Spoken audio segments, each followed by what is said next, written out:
Hi, welcome back to a review of The Last of Us Part 2 for the game. Successfully finished the entire game. I was lost for words in my previous episode.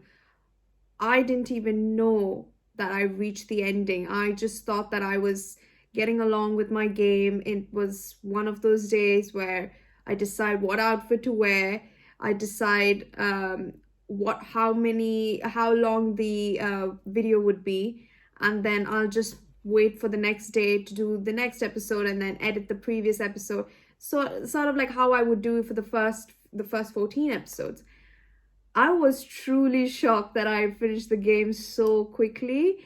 I know people finished it way earlier and I uploaded mine a bit late, but it's just because, I really want to make sure that I put a lot of time and effort into editing the entire video and making sure, that because it's my first playthrough and I want to see that I improve myself every video that I upload.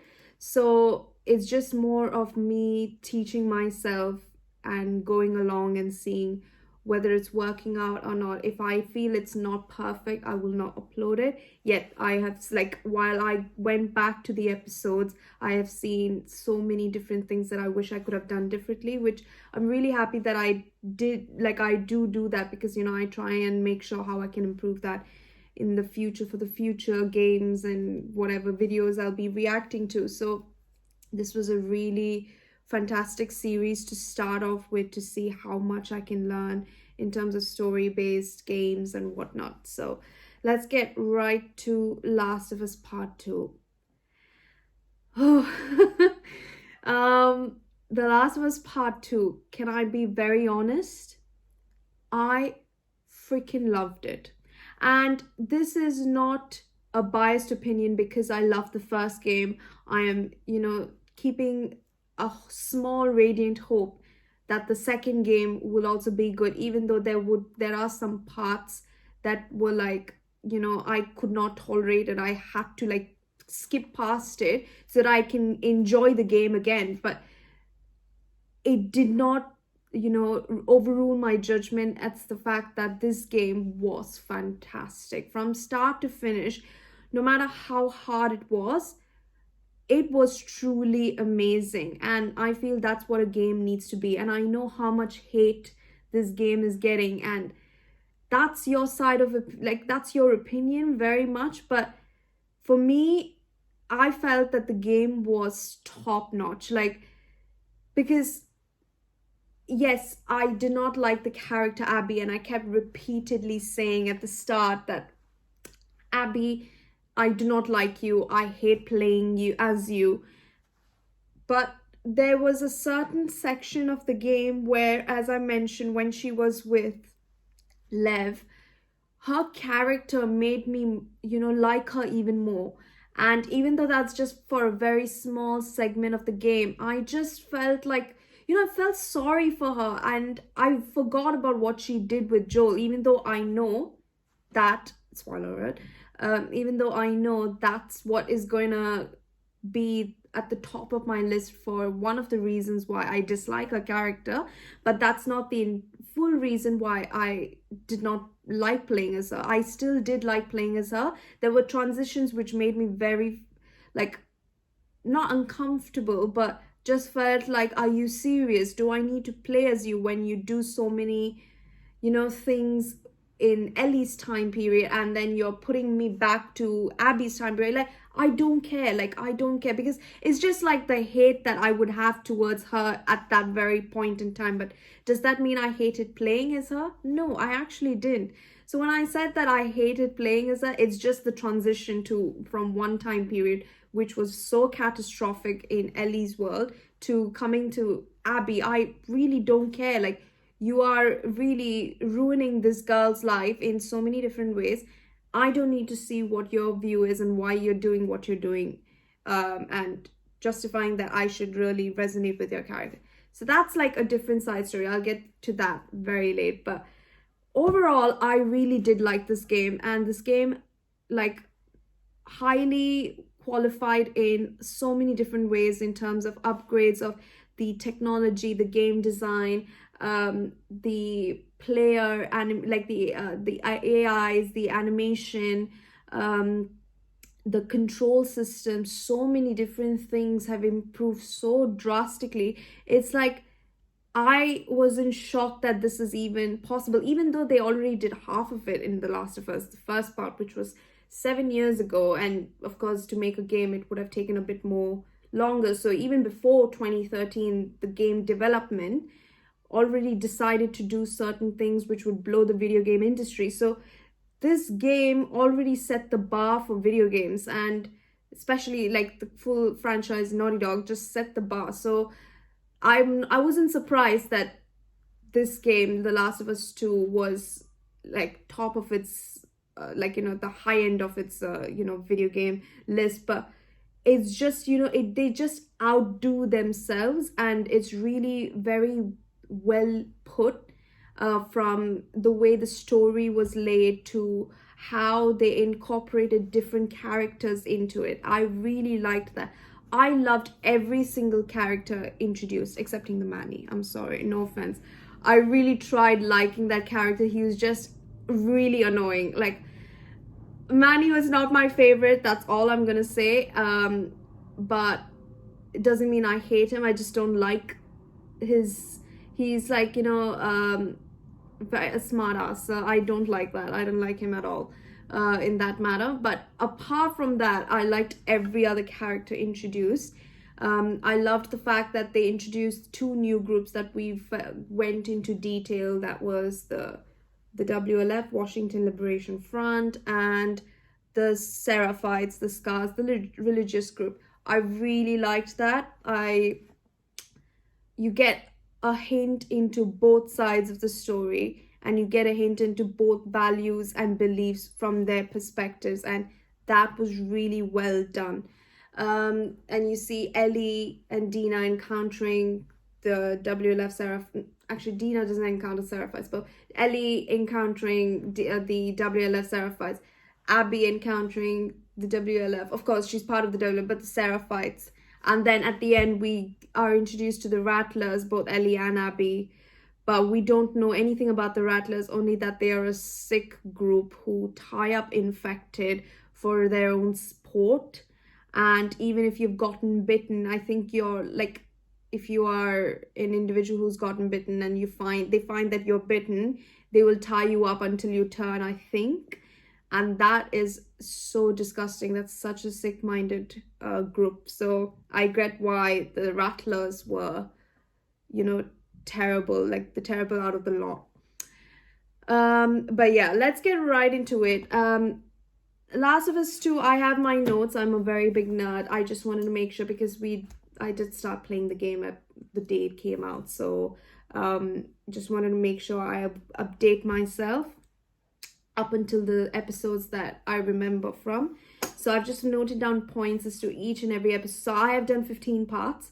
So each and every episode, there was certain significant moments which I've written down, where I'll just quickly talk through it and give my opinion as to how well put it was. The first thing was the episode 1, and it starts off with Joel talking to Tommy and discussing how what he did with the Fireflies at the end of the first game. He says that he had to do it because, you know, it would kill her, and that he convinced Ellie that her immunity meant nothing, but in fact, you know, it meant the entire world. It's the reason The Last of Us Part 2 was sort of made, which Joel didn't know. And sort of like you would see progressively that his action would have a severe consequence. So it starts with that, and it's so metaphorical. Like you see at the start of the game, it starts with the guitar, with the, I think it's a butterfly, if I'm not wrong. It's a butterfly, like him cleaning the butterfly guitar. And at the end, when Ellie leaves the guitar at the house in Wyoming with the butterfly guitar, the same guitar that Joel gave her. So that was really well done, like starts and ends with the same thing. And there were certain things from the first game that they had completely put in. Some you could miss, some was a subtle reference, and some were very obvious. So the obvious ones were that he did he did tell her that, or promise her that he will teach her how to play a guitar. He did promise her that he will teach her how to swim. She was able to do those both things in the second game, which I was so, like, I was like loving every single second of it. When the trailer came out for the State of the Play, and you could see the actual demo of part of the game, which we encounter, of course, in the actual game. You see her swimming, and I was so shocked because I was like, oh my god, she can swim. So he did teach her how to swim. So things like that really made me all like giddy and smile a lot, because it's just, wow, it's just like a throwback to the first game. And the second thing is, there were certain parts of the first game that were encountered in the second game. From, you say, the hotel. We went to a hotel, there was a segment of the hotel that was also focused in The Last of Us 2. Then there was certain, the checkpoints, the quarantine checkpoints, which were also there in the second game. Then you, of course, cover winter in a hole in the first, and the second also winter. Certain areas, certain locations which really resonate with the first game to the second game. Literally, oh my god, throwback. It looks like we were already here. So, and also certain references to when Ellie and Dina were trying to find the WLF right after a certain incident happened with Joel. There were certain things that Dina and Ellie share in a conversation, where the first thing is when they're entering Seattle, Ellie says that the first time I used a gun was when I was 14, and Joel was being he was sort of what was it, like someone was choking him, like sort of drowning him underwater, and she just took a gun and just shot him. And I remember the dialogue, she's like, I shot the hell out of that guy, huh? And then Joel says, why don't you do just like I tell you to, and then Ellie is like, but you're glad I didn't, right? And then he says, I'm glad I didn't get shot by a goddamn kid. And then she's like, you know what? No. How about, thanks, Ellie, for saving my ass? Like something, you got anything like that, Joe? I don't know why I remember this dialogue very well, but I think that scene really hit me when I played the first game, and I really liked that scene, because it's just like, as a 14-year-old kid going through that experience, even though it's a post-apocalyptic world, nothing can get worse, but then having to do taking certain decisions by like shooting a guy's head off, it's just like, it's very traumatic for a 14-year-old girl. So that scene was really cool for me when I played it, because I couldn't play it until I was the game was PG-18. I was not 18 then. So I played it only when I reached it, which was 2014. I turned 18. Did I turn 18 in 2014? Yes, I did. 2014. So I was only able to play it then, but I know it came out in 2013. So I waited basically for 6 years for the game, but then I know certain people waited 7 years. So it's still the same thing. But yeah, okay, really dragging off topic. But yeah, so coming to where it resonates with the previous game, then there were certain item pieces. And also there's another part where she talks about Bill, where Bill set up explosive traps all around town and was just quarantined sort of alone. He just preferred the company of himself, and they had a conversation about that. That was also really nice. I really liked that. And then the other thing I think was a very missable item in the game, the toy that Sam wanted when we were with Henry and Sam, of course, in the first game, the robot, the Transformers. That toy was there in the second game. In the first episode, I sort of zoom in and you can see it on her shelf. So she still keeps that toy and reminds her of Sam. So that was so touching. And then you see that there were certain dialogues exchanged in the first series where she says that she wants to be an astronaut. So you see an astronaut figure. Even before, of course, you go through that entire Wyoming Museum set of the story, you see a astronaut figure and he's just like resonating with what was there in the first game. So it's like a lot of things, like, you know, that really were like subtle references as a throwback to the first game, which I really liked. I appreciated that. So of course, if you have not played the game and you straight like, you know, or you don't remember the game, you will not, of course, understand that bit. But you know, since I am a hardcore fan for The Last of Us, I actually play The Last of Us in my spare time. Just even though I know the story, it's just I really enjoy playing it because I love their relationship and whatnot. It's just something I adore. But then going back to the episode 1, then of course we see Tommy saying that, you know, he will take it to the grave in terms of Ellie's secret, what he did for her, and what he did to avoid the fireflies, basically. So and then there were certain parts of the village, not the village, but we see in Jackson how they have, you know, set up their livelihood, they've started living, and it's really cool, like, to see how much progression has been evolved since the first game to the start of the game. It was really nice, and everything was amped up because, you know, like from the lighting to the design to the subtle attention to detail, where, you know, when there was a point where Joel was riding his horse into the horizon and then the sun was like straight up on his face, you could see him just doing that. That is like fantastic attention to detail, really good.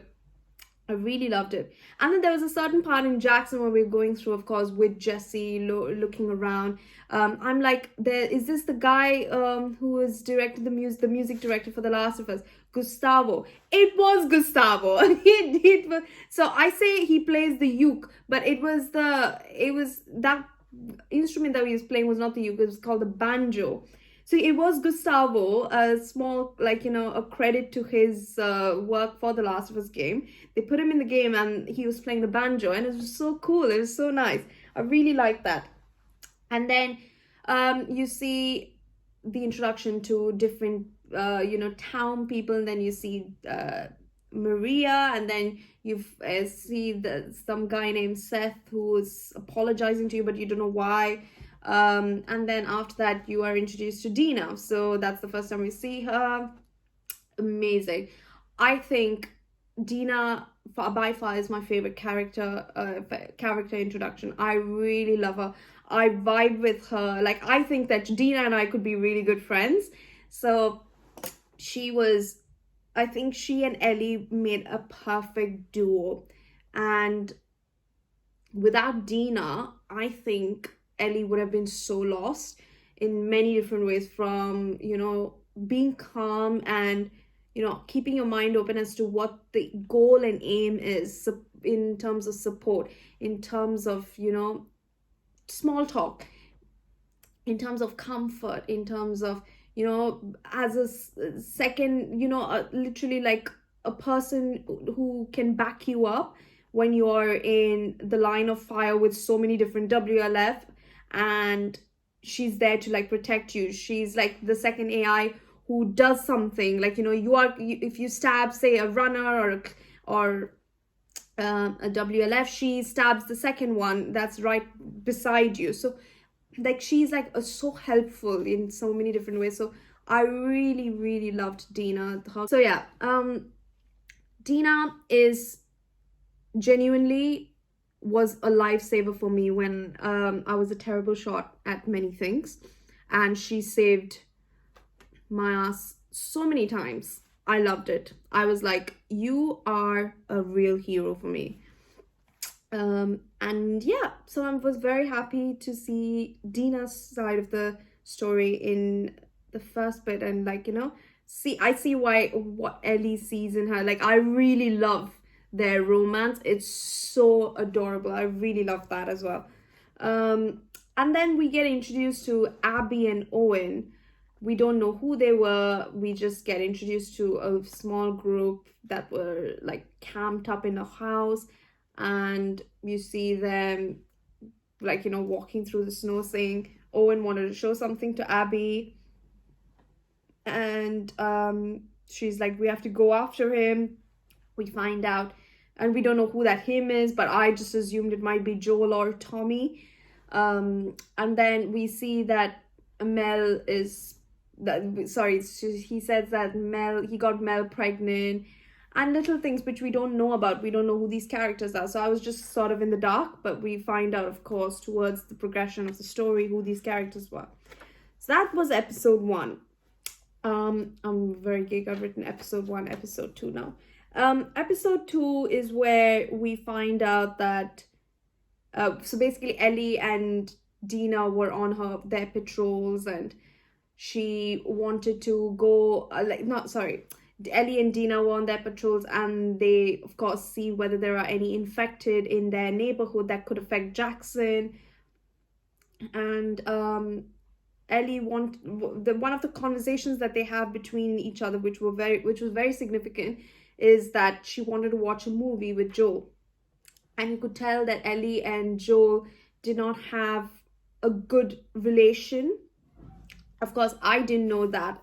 Like, I didn't know what the purpose of their sort of how do I say? Like a rock and a hard place sort of a relationship. And he's just like, you don't understand why, because you know how much Ellie and Joel are together. Like, they are like the father and daughter. That so it's like for Joel Ellie's his daughter, but for Ellie it's the father she never had. So what could go wrong between them two? Of course, apart from the fact that maybe she found out about what he did. So I just kept that in mind. But she found out through certain way, because Tommy did say that he'll take it to the grave. So Tommy could not have mentioned it. Somehow she found out, or he just told her. And maybe like water under the bridge, she just wanted to say, okay, I might just invite him over for a movie tonight. And then we see that she gets through all the infected, and they get caught up in a blizzard, and they stop at Eugene's weed place. I'm just cutting straight to the story because there will be a lot to talk about. But at Eugene's the weed place, Ellie and Dina have a little ding-a-ding, and they open up to each other about, like scars on their bodies. And Ellie, that she had a bite, and she covered up with her tattoo, and that tattoo was done by a former lover, you could say, I guess, that Dina was jealous of, and Dina thought was not right for Ellie. Her name was Kat. We don't know, we never got introduced to her, or if she still exists or whatnot. But Kat was this previous girlfriend, you could say, for Ellie. And she did the tattoo on her arm, and then she said that was a chemical burn. But then she actually opens up and tells what those scars were. And she tells it's a bite mark, blah blah blah, but Dina does not believe. And then Jesse comes in, becomes all awkward and whatnot. And then we find out that Tommy and Joel didn't come back, so we are on a search for them. And then it cuts through to Abby, Joel, and Tommy finding their way through clickers, and then making their way to that estate, that Baldwin estate, yes. And you see the main characters, some of which, if I can recall their names, you see Abby, of course, Owen, Mel, Manny, Jordan, Nora, Nikki, I think Nick or someone, the one that Tommy killed. I think, yeah, that's the ones that I can recall. But we encounter them, and shit happens in that scene, which I cannot even think about. So we don't know why Abby shot Joel in the leg, and she's like, Joel Miller, guess who I am, or whatever she says. And we don't know what the purpose is. But from then on, I started culminating thoughts that maybe it's got to do with the Fireflies, maybe it's got to do with her losing a loved one who Joel killed, either needed the cure, or something to do with Ellie still being alive and that they don't have the cure. So I started putting theories that maybe the WLF were depending on the fireflies through Joel, of course, to retrieve the cure. But then the cure couldn't come, and then they killed the fireflies. Joel kills the fireflies, and then the WLF find out who kills them, and significantly rule out that it's just Joel who is the individual who wiped out that entire group.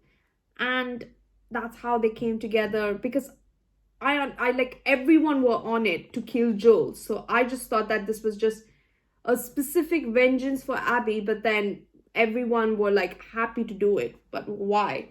So that's why I didn't think much to a significant person who could have been affected by this through Joel for Abby. But then you find out that it was her dad, who was one of the surgeons, who was supposed to operate on Ellie. That was one of the last scenes where he enters, he kills there are 3 doctors.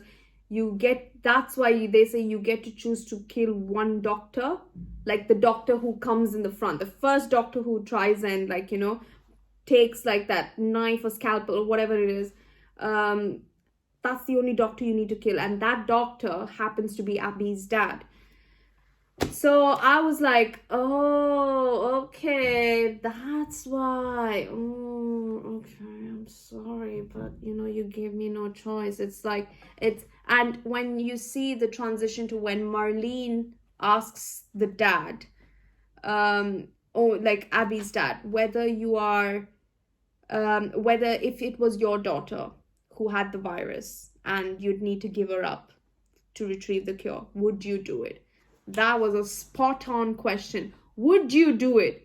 It's a dad question. Would you let your daughter die for the betterment of mankind? Would that happen? If it were me, I could not see myself going through it. Of course, it's going to be Ellie or Ellie's choice, yes, but she's a kid. I'm sorry. He lost a kid already. He could not, as he said in the very last part of the game, the Lord gave me a second chance to go. If he gave me he would do it all over again, basically. And just because he gave, somehow there was hope for him to continue his life with another daughter, and because their relationship crossing half the country, and it just changes you in such a world like that. And they both found hope through each other. So it's like they save each other's lives in certain ways, in certain situations. The first game, and you see how much they trust each other, how they're born together. So Joel having to see his second daughter going through that, he was not ready for it, because we didn't see, of course, when in the first series, when when Ellie was captured by David, the cannibal group. I don't know what the group was called, but the cannibal group. You saw that Joel had a different side of interrogation with those 2 guys to find out where Ellie was. He never showed that in front of Ellie. So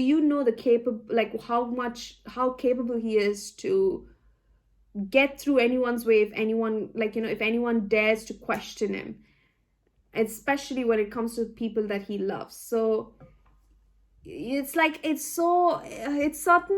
he's protecting his daughter. So get out of my way. This is my final decision. I'm not gonna let that happen. And he knew that no one's gonna, because the way they ended it in the first game with Marlene, and he's like, march him out of here. If he does anything, shoot him.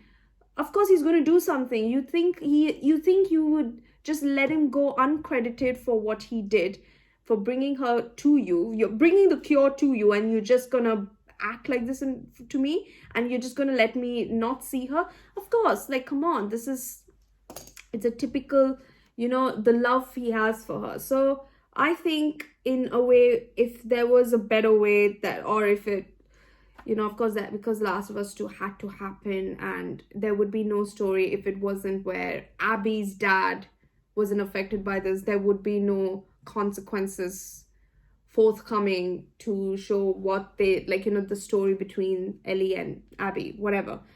And some people might say that they could have just chosen a different route. They could have. I think it's perfect. Like, you know what? I knew it's got something to do with the damn fireflies.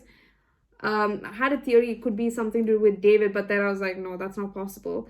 But fireflies, and then straight to the second game, because his actions did have consequences. So it was really well done. Like, I think the story was really well done in that way. And some people might say that it's horse crap or whatever. I think it's way over exaggeration. It was really good. There were certain scenes which annoyed me, yes, but the entirety of the story was not crap. It was really good. It was really well done.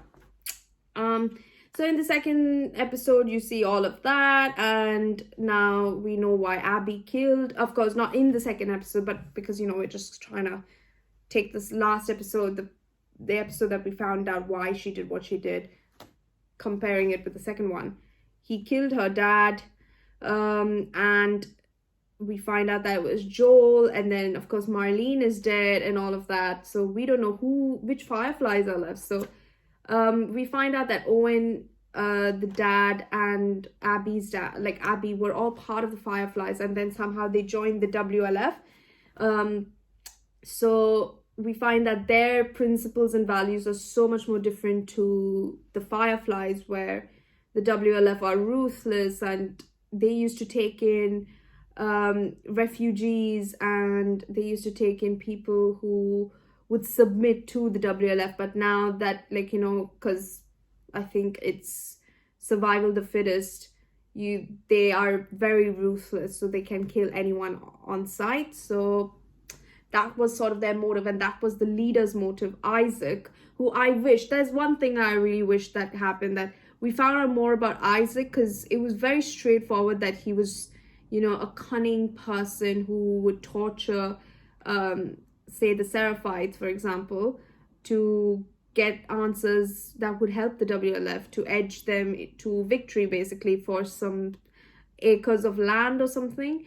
And that was not really touched on for a long time. Like, I wish there was a bit more to his story. It just ended very quickly. That was boss, basically, the way Yara killed the damn guy and then gets shot for it, loses her arm. Yara's story was literally legendary. I really liked that. But that's for later. And then after that, in the second episode, you see that Ellie was like mourning over Joel's death, and I could not take that. That scene upsetted me so much. I just bawled and bawled. Like, I was watching myself crying. I was like, oh, it was so disgusting. But, it's just like, I couldn't hold back those tears. And I watched the interview between Ashley and Troy with one interviewer. I'm not sure which interviewer, but with Neil Druckmann as well. And those two were talking about the scene of how hard it is, how hard it was, between the two, the way they interacted, and they were trying to make sure it could happen in like one go so that they didn't have to relive that. I completely understand that. Like, that, if I were in that, because that was a tough scene to shoot. And honestly, the mocap for this full game basically is so phenomenal that you just, there's nothing that can go wrong with the expression. It's sort of like a movie, the way you see a mocap and then transitions to game. I don't know how they do that. That's like next level high-tech technology, and I was really in awe most of the time. I didn't even know what was game and what was movie, like cutscenes. So to see that emotion in Ellie, the way she cries, oh good lord, like I could not like go through that and these guys are such great actors that it's just like sort of like they locked eyes and they just made it happen. And that to me shows brilliant directing, brilliant story, and brilliant acting, because none of this, the acting could not happen if it wasn't for the story and it wasn't for the direction of the story. So I think that's the reason why it was so perfect. Like, of course, it ended in a tragedy, but in a post-apocalyptic world, anything can happen. And with a story like what it ended with Joel and Ellie, his action had consequence. Maybe not between as much between the relation between Ellie and Joel, but with Joel himself, because he costed millions of lives a cure. He costed humanity. He chose one girl, his daughter. I'm going to say his daughter, but his daughter over the world. So that is a father figure. That is a true parent, right there. And that is not, you don't, not everyone will know that story. Not everyone will understand the struggles you both went through. They will understand their struggles from their point of view, which is why people don't resonate with Abby's story, because we've seen Joel and Ellie's side, but when we are playing as her after what she did, we will not resonate with that. And that's why I see why the hate is there. But my request to people is, don't cloud your judgment over just a certain scene. Like, yes, of course, it's emotional, traumatic, 100%. I completely, if you see the way I cry, you will all understand how much I'm a Joel fan, like hands down, till date. All the way I'm Joel. I still don't like the fact that Abby did it. But does that mean I hate the way the story was made? No, I don't. I in fact really appreciate the way they did it. Of course, I think it was a bit extreme for me to watch everything. Like, the golf club, I didn't want to watch any of it. It's just, I think that the story was so well put that it was really more of an emotional ride than, and like a revenge ride. So of course the story is based on revenge and violence and getting justice, but for me it was more emotional. I was like, good lord, like I'm feeling emotions on both sides now. I'm conflicted, like whose side do I choose? And at the end I didn't even choose a side.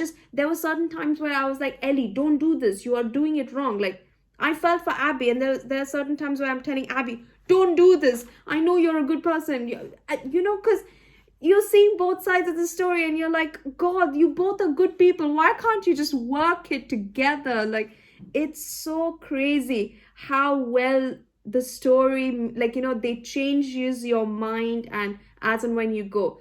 That's why I liked it. That's why I was like, good God, game, like you are twisting my brain. I liked it. That's why I liked it. So that was a tick from me. 100 out of 100 for that particular point. And there was a point in time in the second episode where, when we read the journal, we see, of course, the coffee cup where of course, the last episode, he was drinking coffee out of, I don't know how, he traded something which he felt was embarrassing just for a bag of coffee. And we do know how much he loves coffee in the first game. He's like, what I'd do to just drink a cup of coffee. And you see that and you're like, good Lord, Joel. It's like, how can a fictional character just keep, whenever I think of Joel, it just brings a smile to my face. And there are so many people in the world who have fathers like Joel, and including me. I'm so grateful for my dad. He is literally a Joel figure for me. And it's just seeing that in action, of course not to that level, but seeing that connection between Joel and Ellie, you're like, good Lord. It's just making you think of your dad or your uncle, whomever you look up to, basically. It doesn't have to be it can be your mom as well, or your aunt, whatever, grandparents.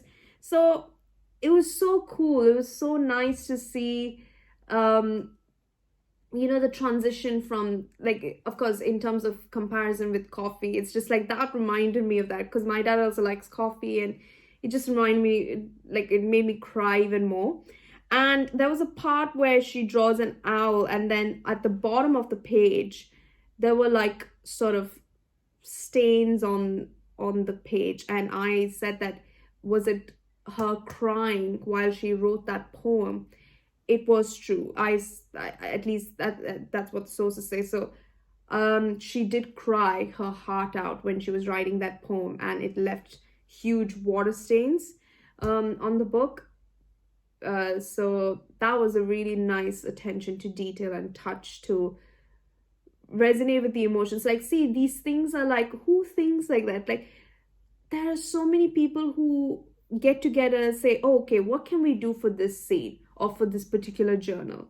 We can add this to it, that to that. And some people might overlook that. But, if you're very well invested in the game, it's so easy to miss. Like, it's not easy to miss, but if you're like very raged with anger as to what happened and you're just skipping through the game, it's like you overlook these things, which are so nice.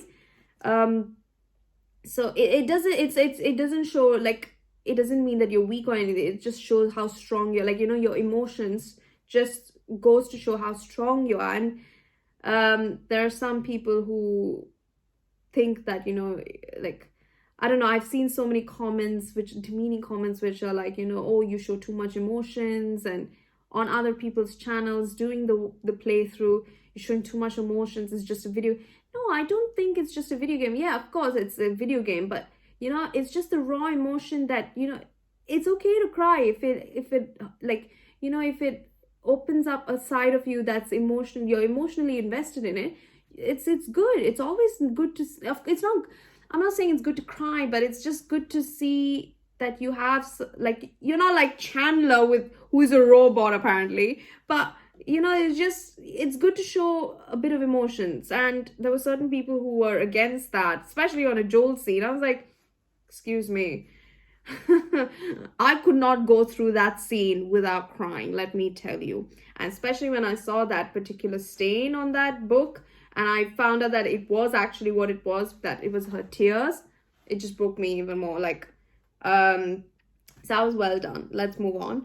And then in episode 3, we see that she smells his jacket, and oh my god, the mocap and the the way those little details,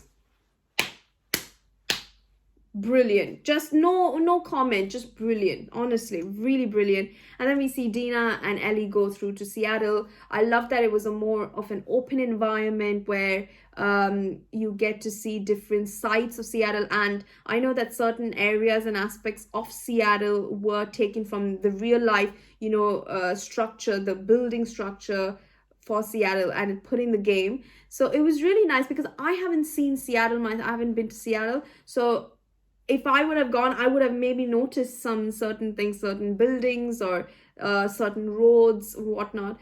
But it was so nice to see that they actually went to Seattle to get inspiration in terms of buildings and whatnot, and the way the entire state looked, to inspire, of course, the game, and how it could be an open world, and how Ellie and Dina could ride through, make sure that of course now nature has taken over, so how can that look on, like, say, tall rise buildings and whatnot. So that was really, really well done. Honestly, I loved that it was open environment.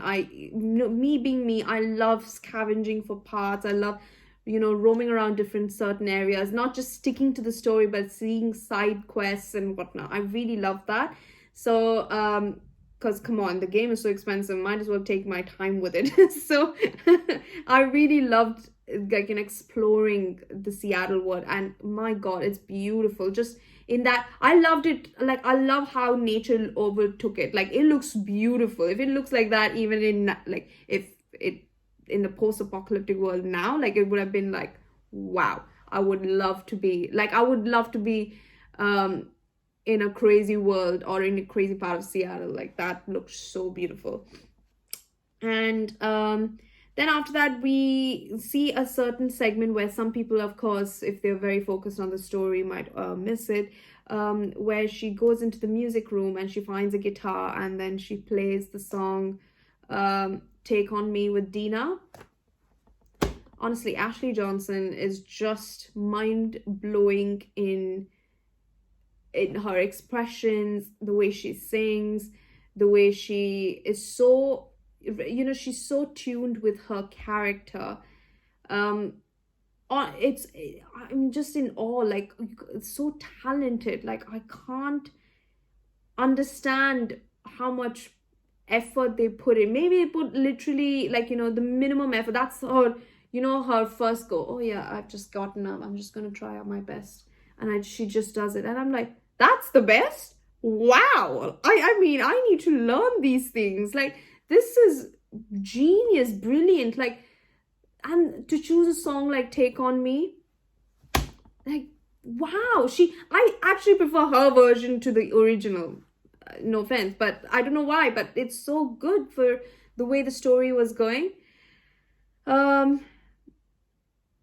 And then after that, we see that she, like, they're on a quest to find gas to get to a generator to open a door to go to the Saravina base hotel, where that's the reason why we have an open world in Seattle, which is really nice. And then after that, in certain part of, before we get to the open world, we see that Tommy was had, like, because he left early, Tommy interrogates certain people from the WLF to find basically Abby, and he uses the Joel technique where he gets one to talk, points it on a map, and then he goes to the other guy, sees if it's matching, and then if they don't cooperate, just end them. So we find, like, we see that was Tommy's work through Joel. So, like, you think that Joel was the only guy who was so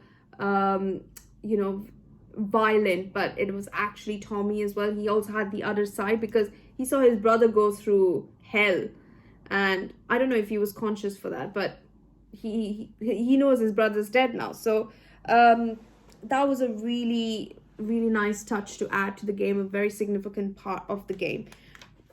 Then after that, we find, we come through a lot. Like, Seattle day 1 to 3 was more, it consisted of a lot of runners, a lot of infected, a lot of WLF, and just making our way through. And honestly, me gawking at how beautiful the game is.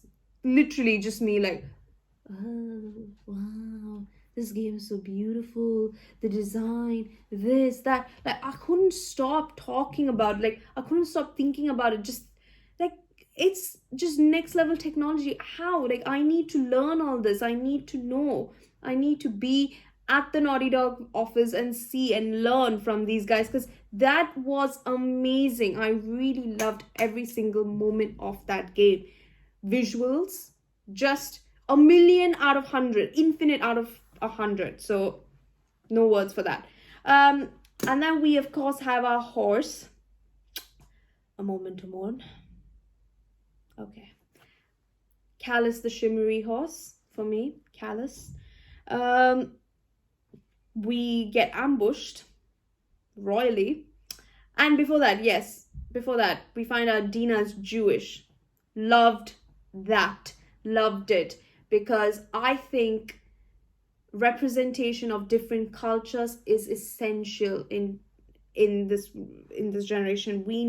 All of us need to know there are so many cultures out there. We need to educate ourselves about different cultures, and we need to see the beauty of different parts of the world, whether it be the religion, whether it be the culture, whether it be the food, everything. We need to experience this. Come on, like, the world is so huge. We don't have much time to live, not literally, but I'm saying, like, live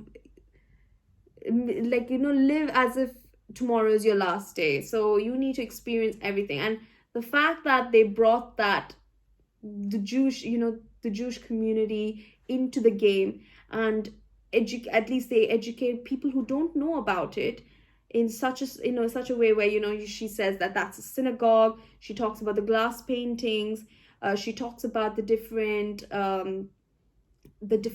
books that were there in the rabbi, not priest, but rabbi's cupboard and whatnot. She talks about all of these things, and I was just so happy to see a community being represented. Even if it was just a small segment, it was still mentioned. That is one of the reasons why I loved Uncharted Lost Legacy, because they were talking about it was mostly talking about the Indian culture. They were talking about the temples. They were talking about Ganesha, about Parashurama. They were talking about Shiva. All of these are things which so many people don't know about, and we need to educate. Like, we need to learn so many different things about different cultures. And they were talking, there was this one certain segment in the game of Uncharted Lost Legacy where this girl, small girl, what's her name, Mira, I think Mira. She, like, we're going through the market and Chloe was like walking towards the temple, and then the girl is like, you can't go there with your shoes on. It's you can't, like, you can't go in front of them. She said, I just wanted to see the mandapam. Mandapam is not something anyone knows, like, if you don't know about Indian culture. So, like, it's the temple, it's the architecture, that's the mandapam. And she was talking about that, and then I was just so happy to see that. I was just so happy to see so much cultural representation of the Hindu culture. And there were so many different languages in that market, one of which being my mother tongue, Tamil. And it was so nice to see that. And then Hindi, and then Marathi, Gujarati, so many things like within that particular game. They covered so many aspects. I loved it. That's why I really love when they do proper representation of different community, which is why I really love that Dina, in now coming to Last of Us, that Dina was Jewish, because it was such a good way to understand her as a person and her faith. And you could see that Ellie wanted to keep that momentum going, where she's like, what's that like, what's it like to believe in something, because everything she believed in was gone. Like, the only thing now she could be close to believing in is Dina. That's why she needs it. That's why she, like, without her, she is sort of lost. And the way Dina talks about, I pray sometimes, even during that post-apocalyptic world, having hope is such a rare thing. And to see her going through that, even still talking about a God, still talking about some faith, it's so good. It's so nice. Like, you truly believe in whatever you want to believe in such a crazy time period. Right now, with what's happening at the virus and whatnot, it's so hard to come by, like, people who try and be positive. And that could be like maybe spreading goodness to the world, watching a happy movie, or constantly praying to a certain deity, whatnot. So there could be different ways where you keep yourself going. You have that mantra where you're like, I'm going to live another day, I'm going to be as positive as possible, I'm going to achieve whatever I can and live to my fullest. So, like, that's basically your mantra. And for them, that's very important in the game, in terms of the crisis that's happening. The game, so it's so good to see that Dina has that, and she wants Ellie, you could see she wants a bit of that for herself, and of course to make sure that Dina, because she does like, Dina is her life now basically.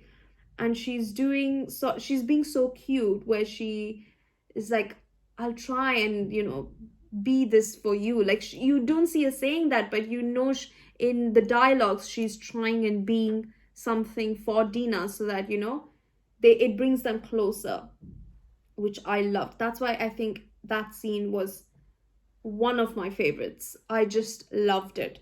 And then after that, of course, with Callus the Shimmery Horse, we reach a trap where we explode and Dina escapes, and then that asshole kills Callus the Shimmery Horse, and then we get captured, and the guy named Jordan, he is the voice actor for young Sam in the Uncharted 4 games.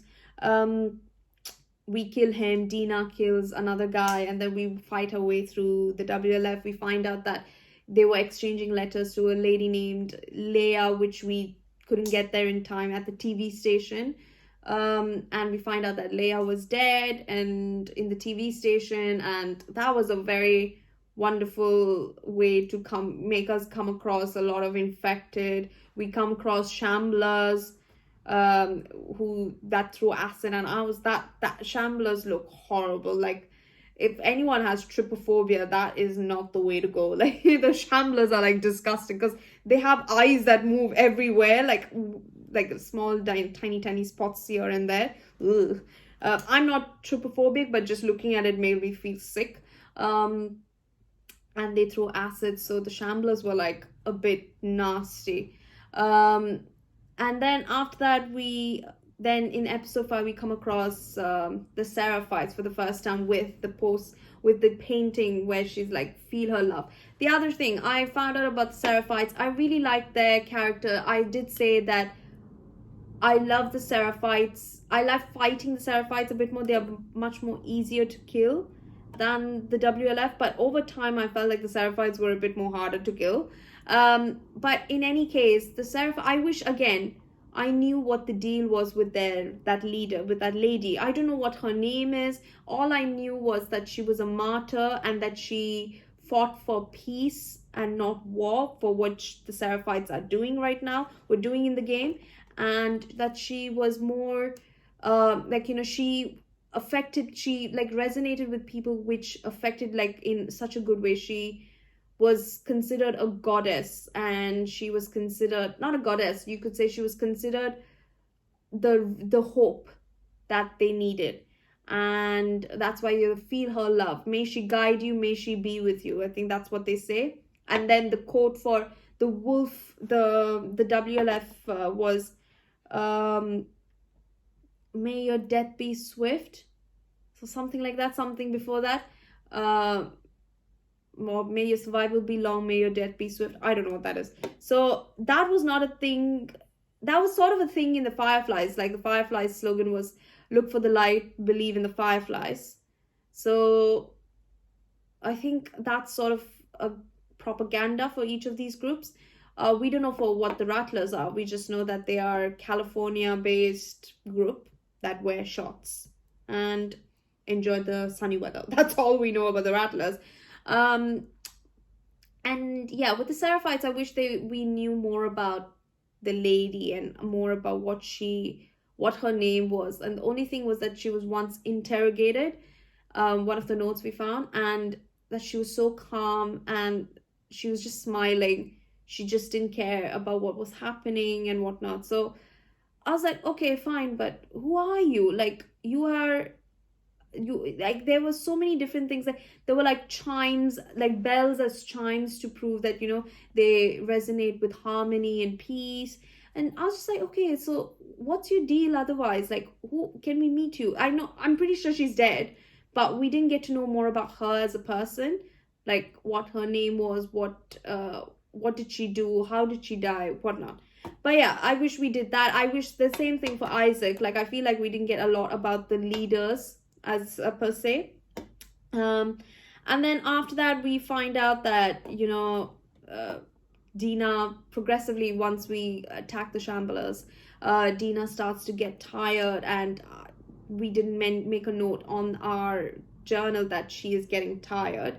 And we just find out that she was pregnant. So that was a shock and a half for me.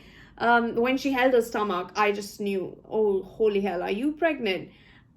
And then when the gas mask breaks in one of the, when the runners were chasing us, Dina thought that what we did say in the second episode was a joke, that we were bit by when she was 14 and she's immune. She didn't believe. And then she was trying to give her mask to Ellie. And then she's like, no, don't, I'm immune, don't, I can breathe like through, I'm not coughing and whatnot. So that was a shock as well. And you could see Dina could not run and she was getting really tired. So that was like crazy run, like, clicker and shamblers and runners and stalkers and whatnot chasing after us. It was nuts. So, and then we also have the 16th birthday with Joel. That was my favorite scenes of the game, period. That I loved it so much. Just, there were no words to explain how beautiful that scene was. Like, just from the start where, she is young Ellie again with so much hope. This is right after we save her from the fireflies, and we're celebrating her 16th birthday. Um, it's everything's back to normal, and then she learns how to swim. She's going to learn how. She learns as well how to play the guitar and whatnot.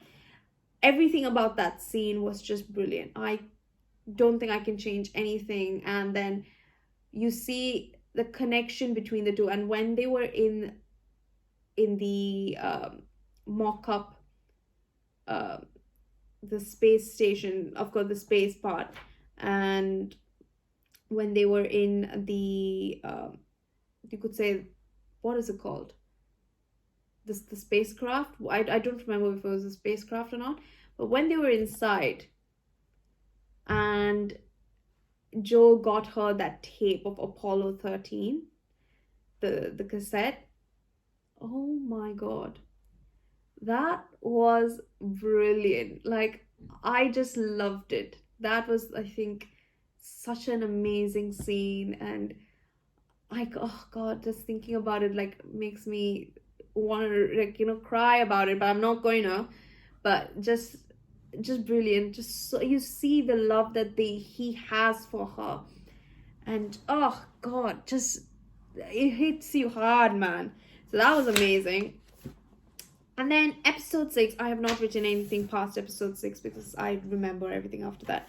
Episode 6, of course we find out that Tommy's at Hillcrest, and then we are again fighting the Washington Liberation Front. Again, they introduced the dogs there. Oh my god, that was a hard segment of the game for me. I cannot think of getting through killing dogs, but that just was the hardest thing I had to do, killing dogs and finding my ways around them. At least I try and make sure I am silent, but knowing me, terrible shot, I'm trying to Arya Stark my way through, but somehow it doesn't work. But so I alert the dogs. They trace your scent, and somehow I cannot hide from them, and I kill them. And it's just like, oh god, doggy, I'm so sorry. And I was like, can you dogs just please be on my side for a certain time? But no.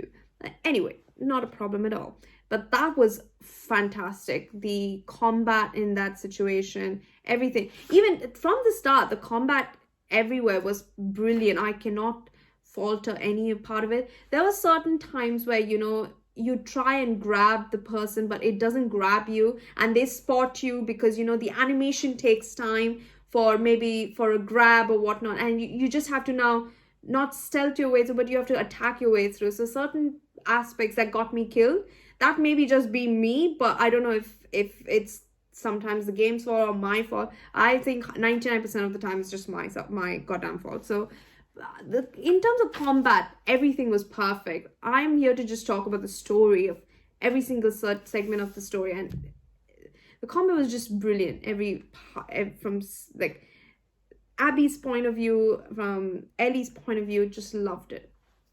And then somehow we meet up with Jesse. Jesse finds our way, and then we find Jesse, and then we try and take a jeep to escape, and we sort of barely make it, and we reach the theater. And there was that part where you see Jesse and Dina being very close as soon as we reach the theater, and Ellie is like thinking that Dina will lose, like she will lose Dina because Dina's now having his kid, and that emotional connection will be there more towards Jesse because she's carrying his child. So it's just like to see Ellie go through that, like, oh my god, I'm going to be alone again. I won't have anyone. But that's not the case. Dina is always going to be there for Ellie. And when she comes back, she hugs her and she's like, let me put that, like the stitches, let me get that for you and whatnot. So she's there for her. Dina's sort of like the woman that needs to calm the situation down, and that's why I love her character so much. She's just an awesome badass. And there were certain times where I just felt for Ellie, where she just couldn't stop but think about Joel, and that's how we know that Ellie suffered from PTSD, and she's having these flashbacks of the moment to Joel, sort of like on a larger scale, but a little bit more like as well as Abby. Abby also had like flashbacks to that certain scene, seeing going through that doors to the pediatrics and into that room where they were going to operate Ellie, but then she sees her dad dead. So it's just they both are suffering from like the loss that they both have suffered. Both of them have lost fathers, and they're experiencing it in their own way. But in fact, I think that's what made me like their stories, because they both are fighting for the same thing basically. She's getting revenge. She's getting revenge. For what? Both of them have lost a parent. Happens to be both of them for father. So it made their story set so much more stronger. Of course, I didn't like the story towards Abby when we had to play as her. I just could not resonate with her. But thinking about it, I'm just like, that makes so much sense. Like, I really do appreciate the fact that we had to go through Abby's perspective, and that, you know, we see what she had to go through and how she had to progress, losing her father. She lost her father a bit earlier on. The only thing is, Ellie lost her father, Joel, like when she was a bit more mature.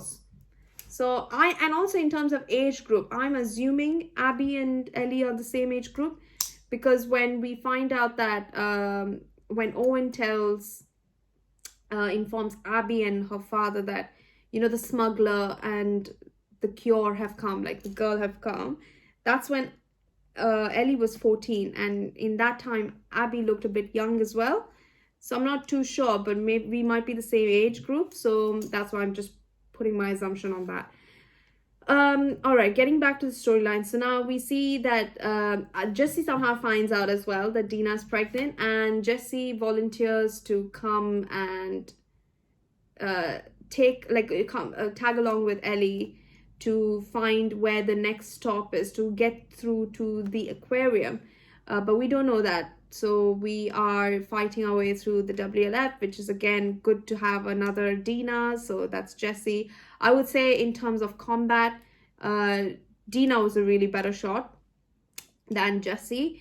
But I really liked Jesse. I really liked him as a character. I wish we got to know him a bit more. When Jesse died, that was a holy hell moment. I was like shocked. How? Like that made me not want to play as Abby anymore, and I could not take it. But yeah, we had to. So that was like, you know, nice try game. But apart from that, that was really well done in terms of trying to have a certain moment between Ellie and Jesse and to see their friendship.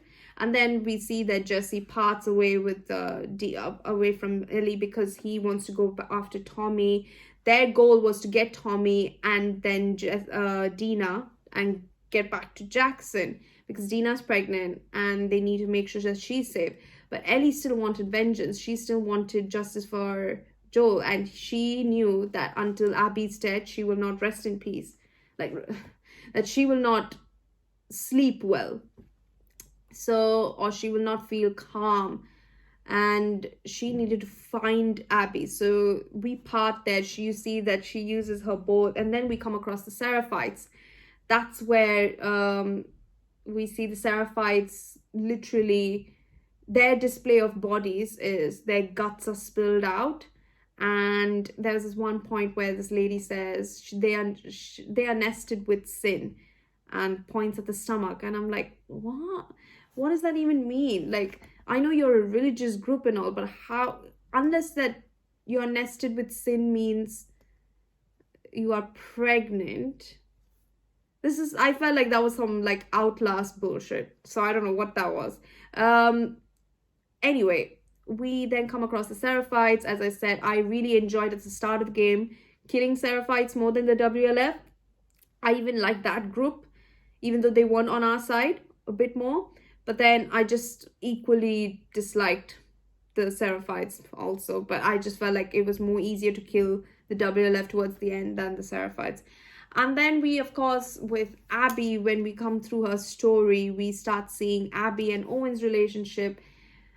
Let me tell you, I really like Owen. Owen is a nice guy. That guy is a really, I wish we all were on the same page, because he is a really good man where he knew his priorities. He knew that, unnecessary violence is not at all called for unless necessary. So that's why when we hear the conversation between all of them once they kill Joel, they all said that we need to kill Ellie and Tommy so that we don't have anyone following us. But then Owen was like, don't do it. That doesn't prove anything. We are gonna, it's just gonna mean that we are just like him, like Joel.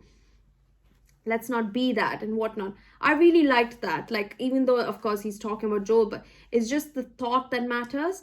So he values life, he values innocent life.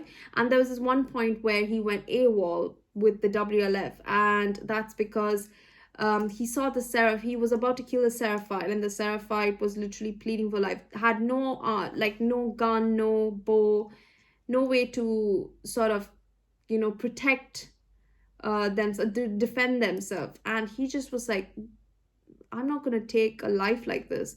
And then there's this other group, another guy called Danny, who didn't like it, and sort of there was a war between the two of them, and which led to Abby and Manny trying to find Owen, but then Manny was not on the quest with us, so Abby went alone. And somehow we get through the Seraphites trying to find Owen, but then we are captured by the Seraphites, get knocked out. We see the their story as well, like how Owen and Abby are so close together. So they definitely had a thing because they shared a kiss at the aquarium. And we find out that they joined the WLF because the Fireflies were dead right after they killed Joel killed his dad and whatnot. So the WLF values were a bit more different. And then you see Abby as a more ruthless person at a very young age, where there were certain dialogues which annoyed me when she was like, like I couldn't take her. So like, she thinks that whatever the WLF are doing make more sense, and that that's the reason why I need to kill you, because your values mean nothing to me and whatnot. Of course, yes, in a post-apocalyptic world there is no room for argument, it's survival the fittest. But with the way Abby was thinking, I just couldn't resonate with her when we started playing as her. And when we come across Lev and Yara, that's when I started liking her. That's because two kids changed you, like literally changed your outlook. That shows to me courage, and I really appreciate that. That's why I appreciated her character towards the end. And in terms of the Seraphites, when they literally said clip her wings for Yara and they hammered her left hand, I was just like on edge. I was like, good lord, that's so disgusting and so bad. Like, oh my god, I can't. It made me uncomfortable looking at it. And then we find out about Lev, and then you see the strength of Abby. Like, she is strong. Also, to clarify, I thought that Abby, I've heard a lot of from different sources, I thought that Abby was a transgender. They did say that there was a rumor that Abby might be a transgender, but in fact it was the fact that she built the muscle so that she could take on Joel. And that is why she is, some people might presume that she was a transgender, but in fact she isn't. She's proper, like, born as a girl, and then she just built herself up. She built up some muscle, and then she went on. But it was Lev, the apostate. That's why the Seraphites called him Lily, because he was a girl and he changed himself to a boy. That was the misrumored transgender. If I'm wrong, I'm so sorry, but that's what I've read. But this, at least that's what I've found out. So that makes sense. That's why they called her Lev Lily, because I was just like, why would you call her him Lily? Then I read that, oh, okay, because there's nothing towards Abby's story stating the fact that she could have been a transgender. That's what I was asking. Like, how could you have the resources to change yourself physically? Because it would take a toll on you. And like, how is it possible to do it in that day? And same for Lev. I'm not sure how it happened, only because their methods are very tribal. So I'm guessing he had help. She had help first, and then it became a he. So that's how he changed. But again, I don't know the backstory as to how that happened. But just to clear up the confusion, it was Lev who was the transgender and not Abby. So that was another thing, which was my mistake, that I assumed that she was a transgender, which was completely my fault. So apologize for that. But the other thing was when we came across Yara and Lev, we see us, like, Abby sees herself changing. She believes in their policies. And then you see, of course, Yara is in no state to, like, shield herself, defend herself. So we take her to Mel and Owen to make sure she can repair, like, what was it? Contract syndrome, something syndrome. So we're to cut off her arm, basically, because it's pretty much gone. So we needed supplies. And I was like, you have, like, Abby had so many supplies then and there just in her pocket, so she could have just given it to her. But then, of course, to build up the story, we went back to the WLF base and we were with Lev. So that was a Joel Ellie situation, but then it was Abby and Lev situation. So I did say I don't like you. I will not take you guys as the Joel and Ellie. Joel and Ellie are separate. I'm not comparing them to that. But if they were trying to make me feel that this is like the new Joel and Ellie, royally succeeded in a way where I respected Abby because of Lev.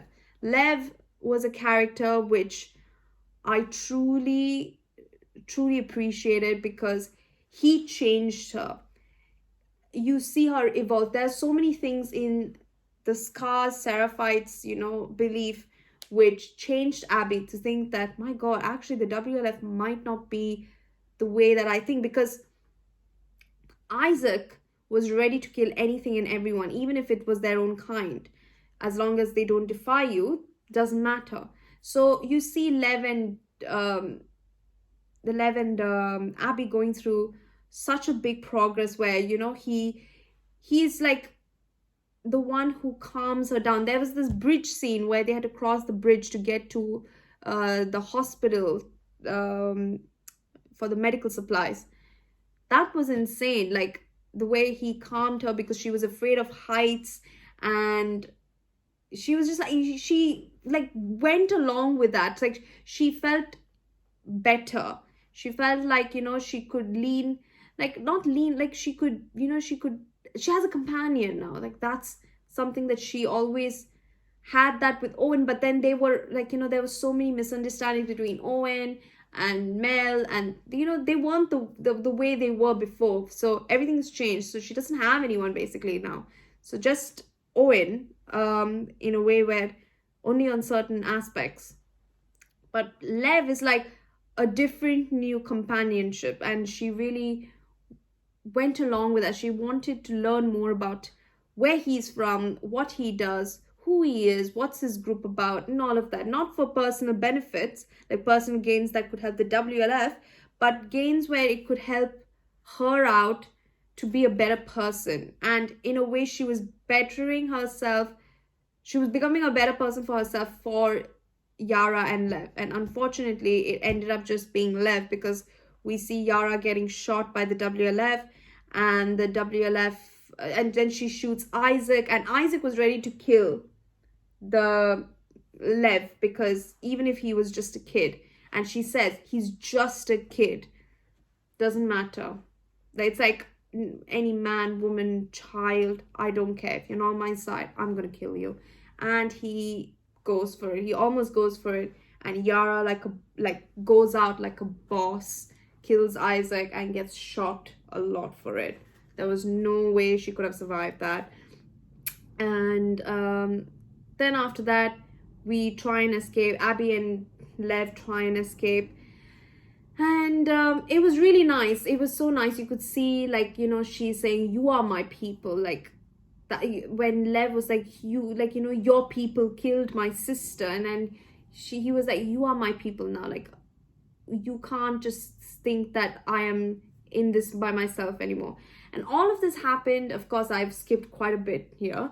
All of this happened because, firstly, of course, we come across Lev and Yara, and then after that we amputate our arm, and then Lev escapes in a boat to see his mother. The mother is not really the mother that they think he is, like they think to be, because she said, they, like, from Yara's stories, she said that she will kill Lev, like, because first of all, he is an apostate, and that he's not a scar anymore, and that he shaved his head, and that's why they basically outcasts now. So in a way, they both resonate. Abby, Yara, and Lev resonated with each other because they were outcasts from their own group. So they had no one but themselves and each other to comfort. And it was so good, like, to see that storyline wrap up in 3 days. It was really, really well done.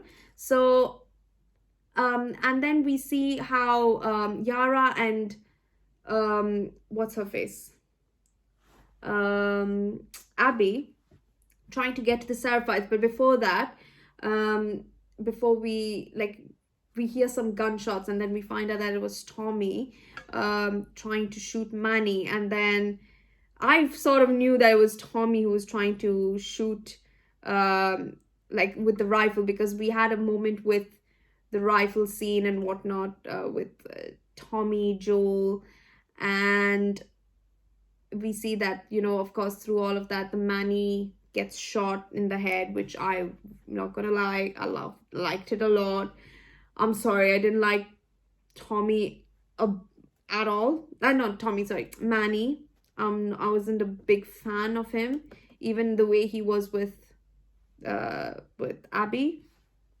I'm like, I don't care about you at all anymore.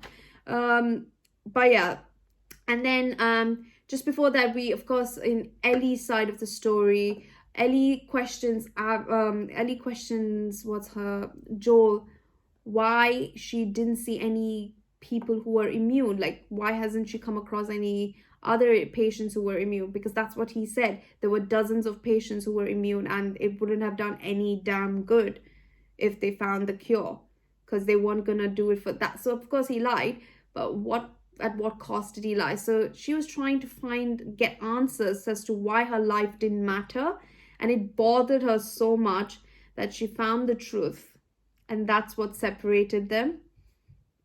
She found out the truth, and then there's so much of story going on where we find the truth, and then we distance ourselves from Joel because he lied to us, saying that there were dozens of us, but then actually there was only one person who was immune, and that happened to be only Ellie. And for selfish reasons, we decided not to let that happen, and hence there was the relationship change between the two of them.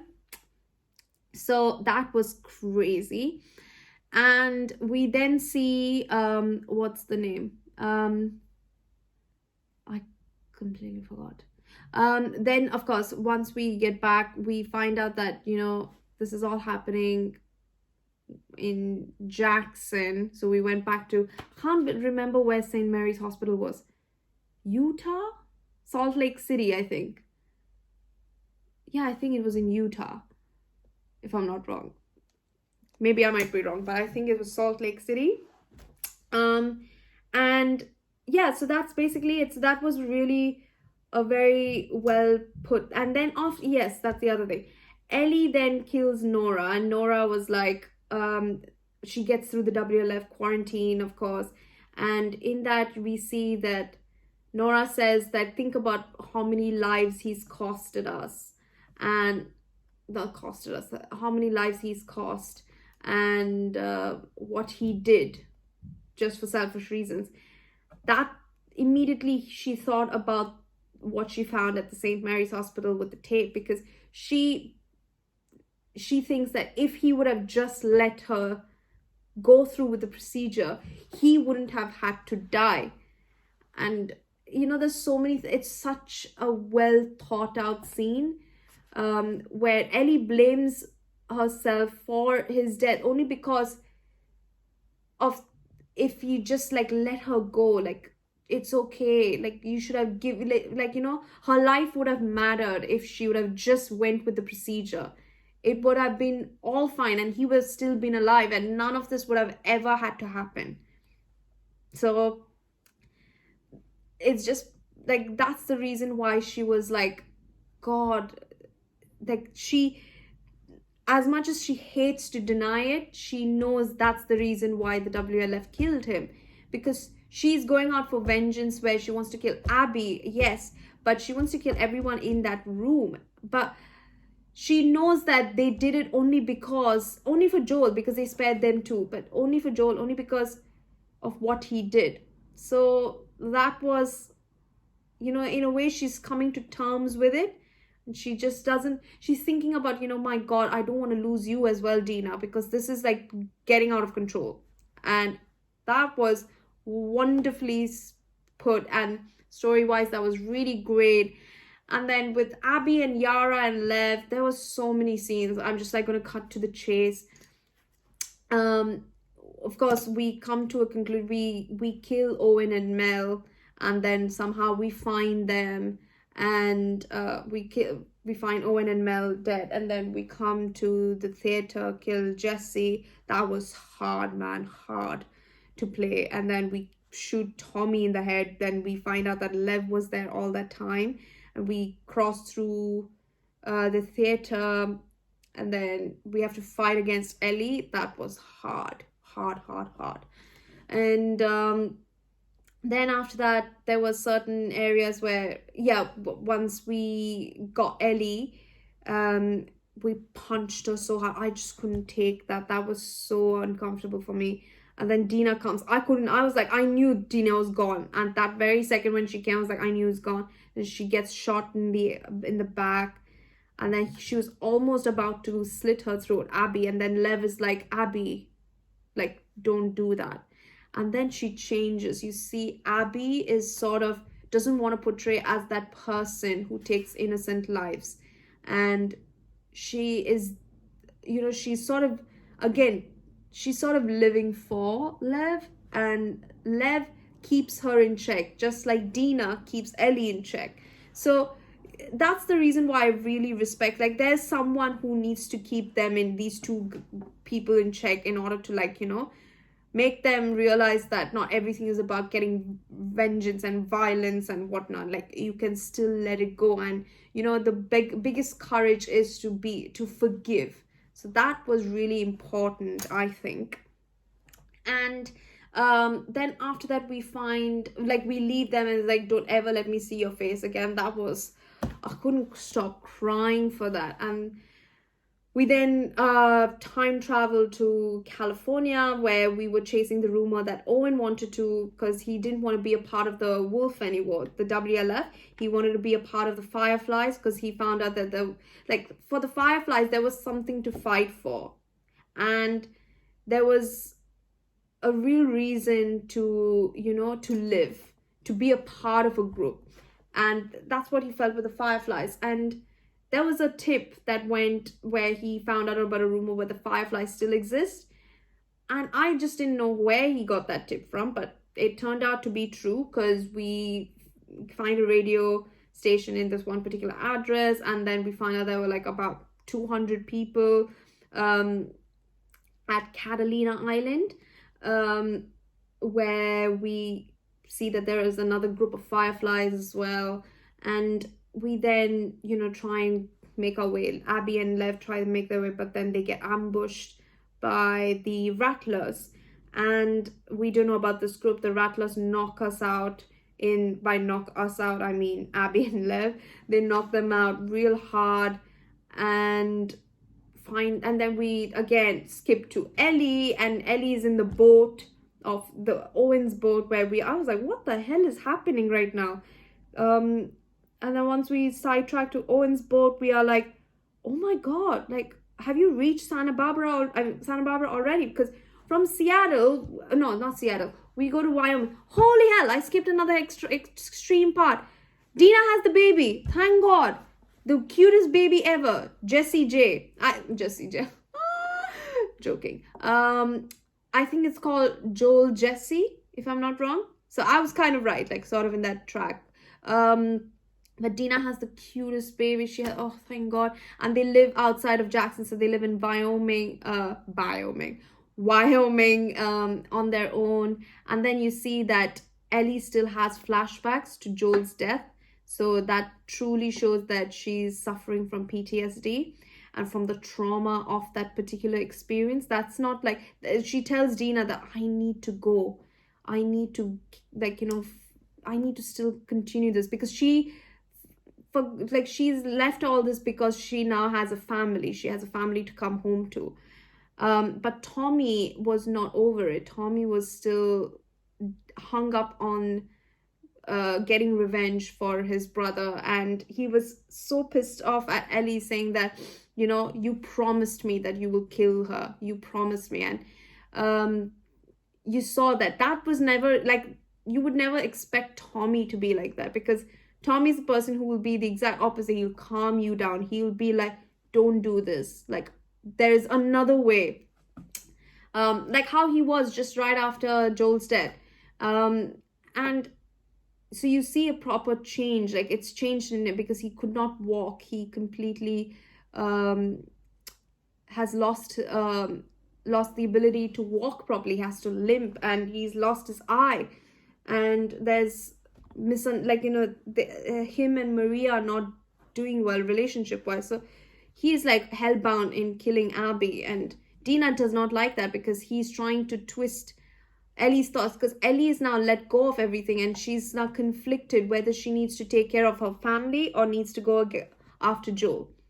If she goes after Joel, she knows there will be a consequence, because this particular game has taught us about every action has its consequences. And no matter what you do in getting vengeance, in however way you get it, it's not gonna satisfy you in a way where you're like, it's not gonna bring them back. You kill Abby, okay, but it's not gonna bring the fact that Joel is dead.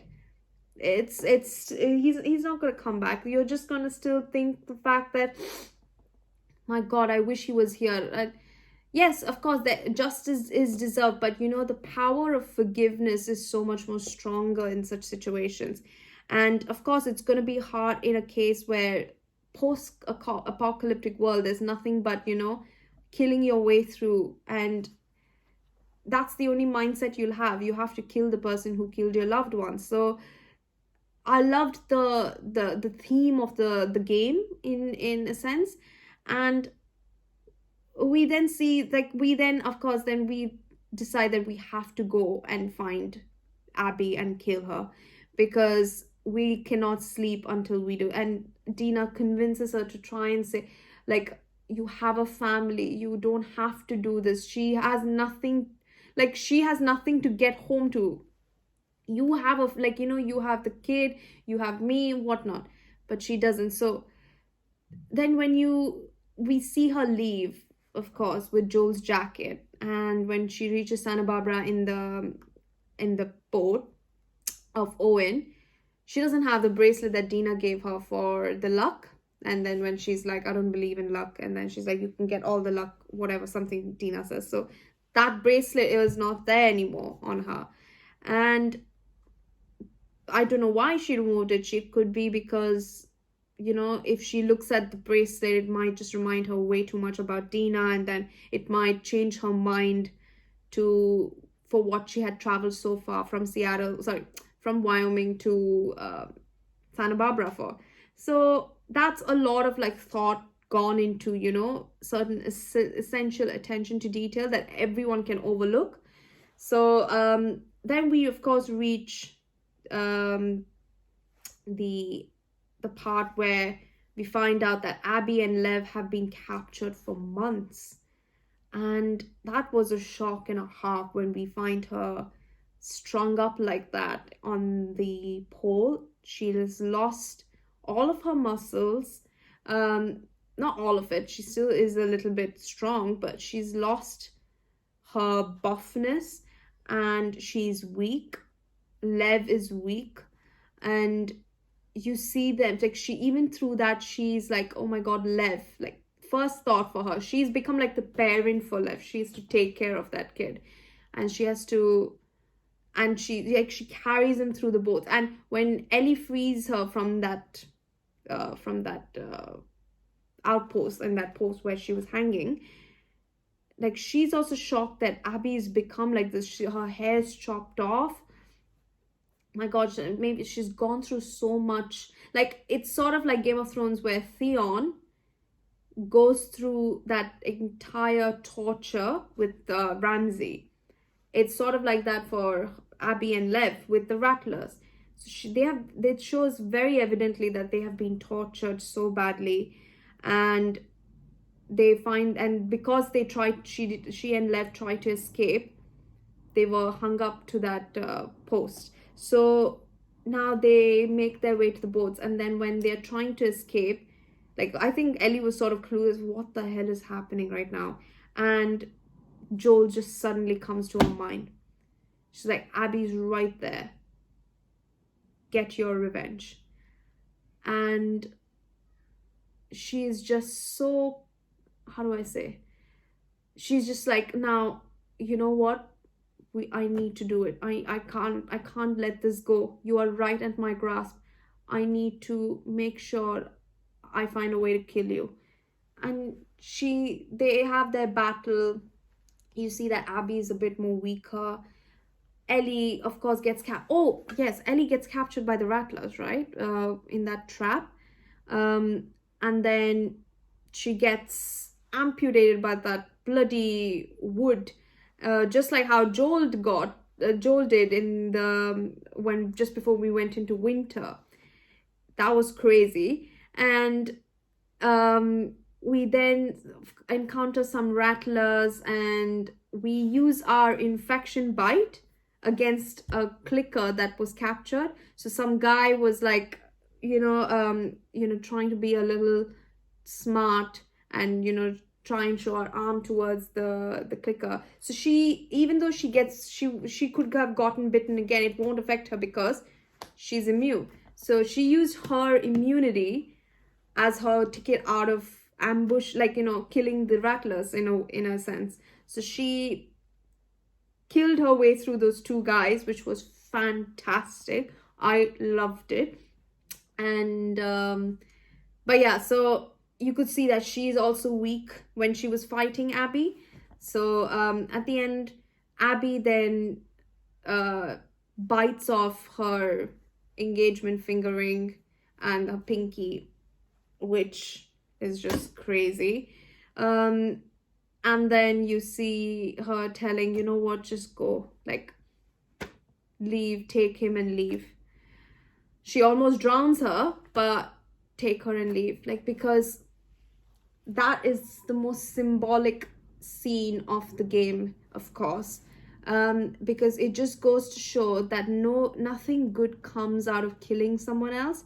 Even though she killed her only father figure, it's not going to bring the fact that her Joel is still dead. Joel will still be dead even after she kills Abby, because there's nothing more to do once she kills, because at least in a way where she has learned that nothing good comes out of such consequential actions, and her killing Abby will not bring anything for her. It will still not allow her to sleep properly. She might still have those nightmares. She might still have the thought of Joel. She might still write Joel in her poems. Everything will be there. So it's not going to change anything even if after she kills Abby. So she just decided to let it go, like just go with him, leave, and before she changes her mind, because she's learned to forgive. That brings to the thought of when he was playing that guitar, when she was thinking about him playing that guitar. That scene, just top notch. That scene is where we have it was the night of the event where Dina was dancing, and Dina kisses Ellie, and the Seth, who was actually a drunk homophobic who apologizes the next morning.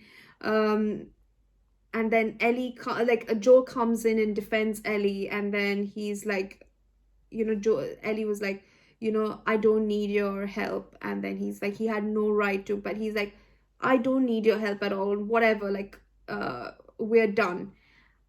And you see the look in his eyes, Joel's eyes, where he's like, God, I think I've lost, like, no matter what, he knows that in certain ways he has lost the kid, but he will always be there for her.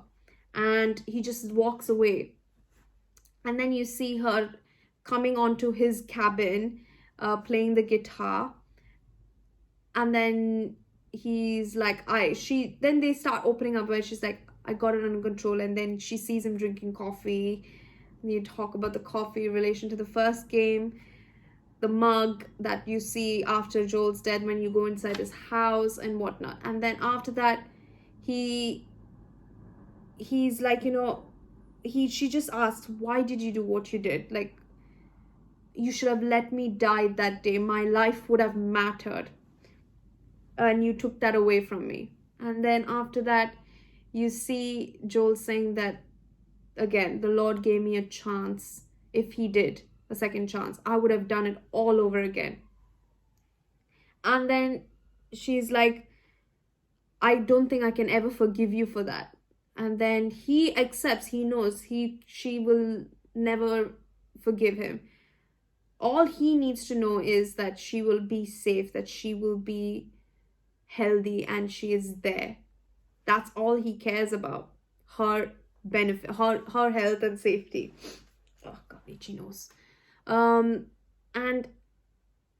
that symbolism to just proving the love and power of, a parent, the love and power that Abby had over Lev and Yara, specifically Lev, the love that Owen has for Abby, the love that Owen's dad had for Abby, the love that Abby had for her dad.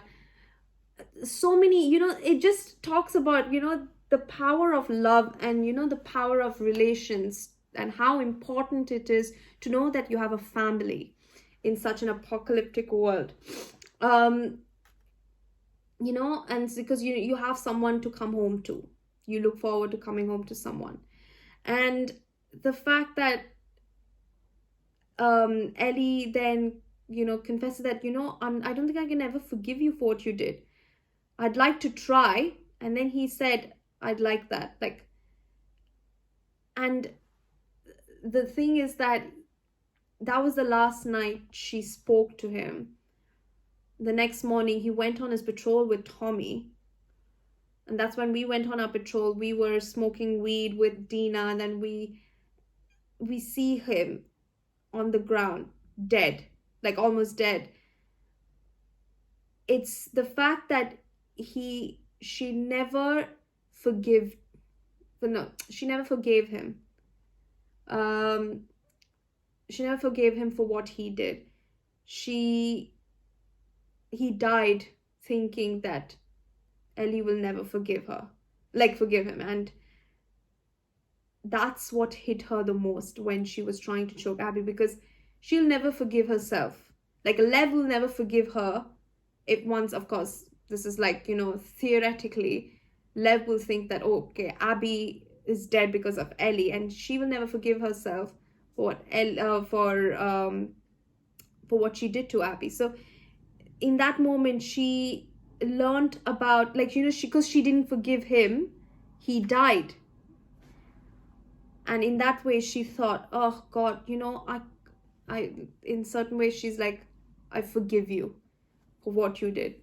Just go. Like, don't show your face in any way, sort of, but just go. I don't care what you do or what you say. It's over. Like, leave. That's her emotion.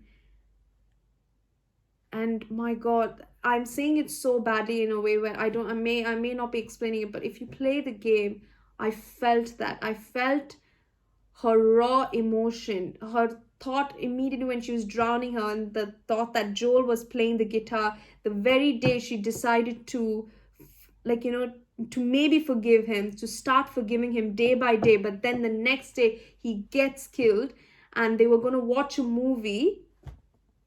Like, that's her way of opening up to starting, like, that okay, we can do stuff together again. She was not able to get that. She didn't get the closure she needed with him, and that will haunt her for the rest of her life.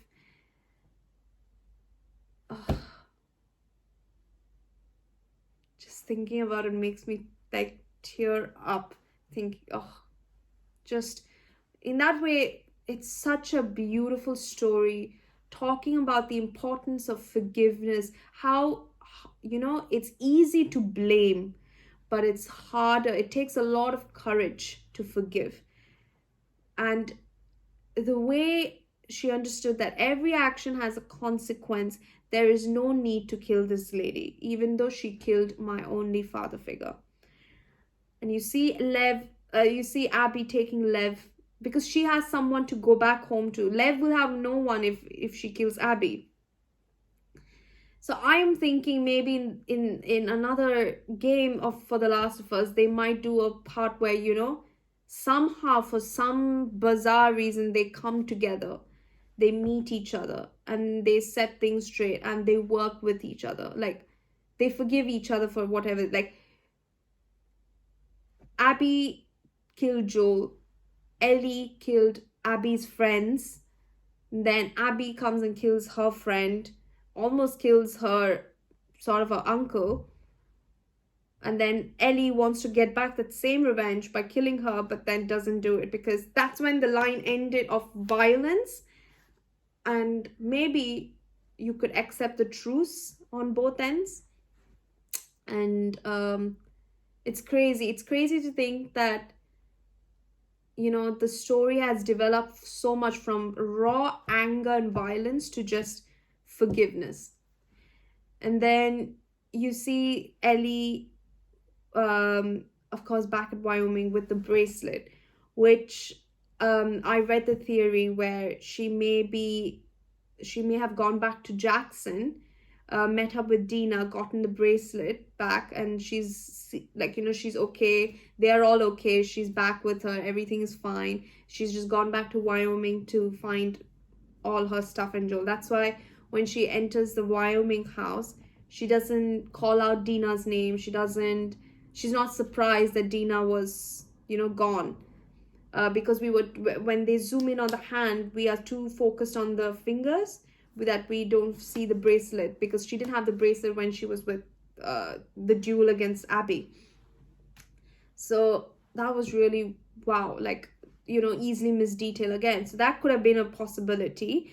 And then she goes inside the room full of Joel stuff, and she plays the guitar, and because of her need for killing Abby, she loses her fingers. She loses the two most important things, her Joel and her fingers that would allow her to play the guitar. And the guitar is something that resonates with Joel. Like, that's what, like, it's sort of like Joel is with her every step of the way. We find a guitar everywhere we go, and it's something like Joel is with her. And she always sings that song, "If I ever were to lose you, I'd surely lose myself." Like, that two sentences is such a strong, powerful has such a strong, powerful meaning to it. And it's so true. She would surely, like, it's like Joel said, if I ever were to lose Ellie, I'd surely lose myself. Like, that's why he didn't want to do it. And now that Joel's gone, it's just like she's losing herself trying to get vengeance for Joel, but then she's not any closer to accepting the fact that he is gone.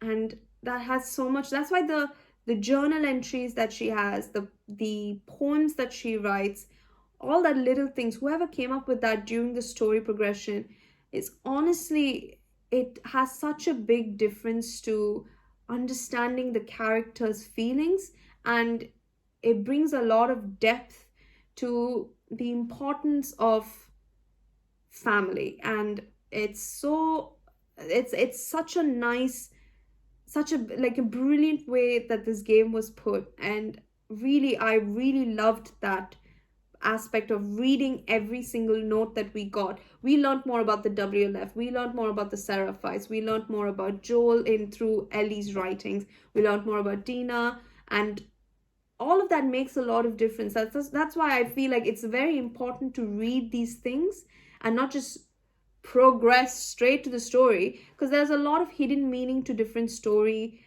parts of the story through messages and notes.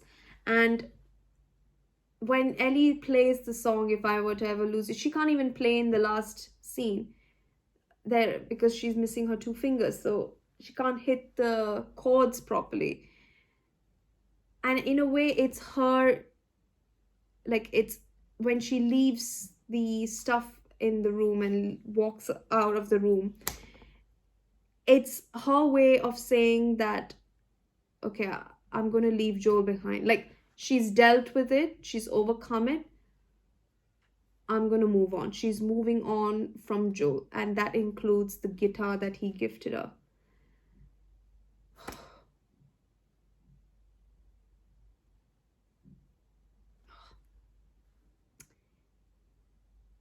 What an amazing end.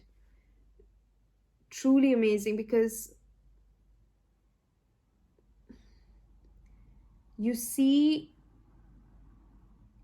her, as I said, it starts with the guitar, ends with the guitar, and she has memories of Joel playing the guitar that comes through her mind and whatnot. And you know, the way she, like, the way she just has to let go now, like, just, there's nothing here for me anymore, there is no hope, it's just only just going to bring more, you know more sadness, more hatred towards everything. And she can't deal with that, because she needs to be with Dina, she needs to move on, she has a family now, she has to take care of them as well.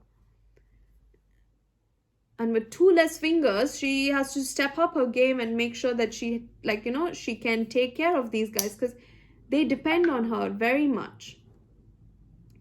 So for her to, like, leave everything behind, and like left behind, like the DLC, like how she left Riley, how she overcame Tess, how she overcame Sam and Henry, how she overcame now Joel, like how she's trying to overcome Joel.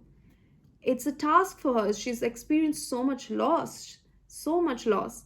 So how she's overcome the fact that at first she found out that her immunity meant nothing, but then actually the person she loved and trusted the most lied to her, saying that there was only one cure, and that happened to be you, and you're still breathing while other millions of people are still dying because one person decided to, save you. And she keeps questioning her worth. I'm pretty sure she's had suicidal thoughts, that she wants to end her life. She doesn't want to be a part of this world anymore. She can't take it. A lot of depression goes round and round through Ellie. And that's why when I was reading her notes, it just broke my heart, because that is not something anyone should have to go through.